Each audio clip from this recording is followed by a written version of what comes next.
Indian voter के पास right to elect है, वैसे ही राइट टू रिकॉल भी होना चाहिए। अगर देश का मतदाता अपने नेताओं को हायर कर सकता है तो वो नेताओं को फायर करने की शक्ति भी उसे मिलनी चाहिए। Right to recall is a mechanism that empowers the voters to de elect a neta representative before the tenure ends if he fails to discharge his or her duty.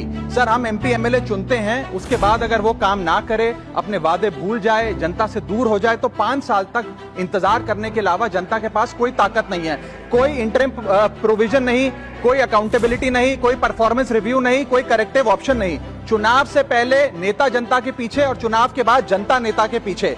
और सर, 5 साल is too long a period in this day and age. अगर एक गलत फैसला गलत नेता को चुनने का लिया तो लाखों लोगों का भविष्य अंधकार में जाता है और पूरा क्षेत्र पीछे जाता है। Let me clarify that right to recall is not a weapon against politicians, it is an insurance policy for democracy. और भारत के संविधान में जब आप राष्ट्रपति को इम्पीच कर सकते हैं टेन्योर के दौरान, उपराष्ट्रपति को हटाने का प्रावधान है, जजों को इम्पीच करने के लिए प्रोसेस लेट डाउन है, यहां तक कि रूलिंग गवर्नमेंट के खिलाफ नो कॉन्फिडेंस मोशन लाकर आप सरकार बर्खास्त कर सकते हैं। तो एमपी एमएलए अगर आपका नॉन परफॉर्मिंग है तो उसको हटाने के लिए क्यों नहीं राइट टू रिकॉल मतदाता को देना चाहिए। दुनिया की 24 से ज्यादा डेमोक्रेसीज में राइट टू रिकॉल का मैकेनिज्म लागू है, जिसमें यूएस, कनाडा, स्विट्जरलैंड जैसे देश है। मैं आपको उदाहरण देता हूं सर, कैलिफोर्निया में एक गवर्नर क्रिस डेविस नाम के नेता 2002 में चुने गए।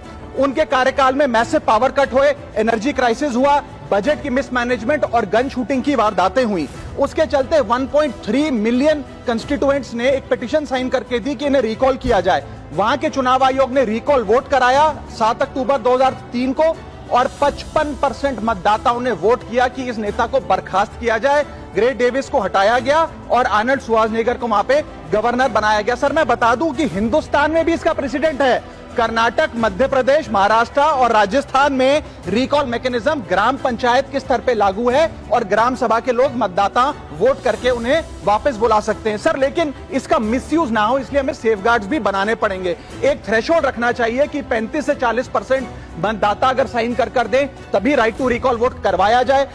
नेता को 18 महीने के लिए परफॉर्मेंस पीरियड देना चाहिए, कूलिंग ऑफ पीरियड, जिसमें उसे ना हटाया जाए। स्पेसिफिक ग्राउंड्स फॉर रिमूवल होने चाहिए ताकि फ्रिवलेस ग्राउंड्स ना हो और रिकॉल कम से कम 50% वोटों के बाद हो। ऐसा होगा तो पार्टियां भी ऐसे लोगों को टिकटें देंगी जो परफॉर्मर्स हो, ना कि नॉन परफॉर्मिंग एसेट, और भारत की डेमोक्रेसी मैच्योर होगी, सिटीजन एम्पावरमेंट बढ़ेगा and recall will give the voter the power to fix that right now.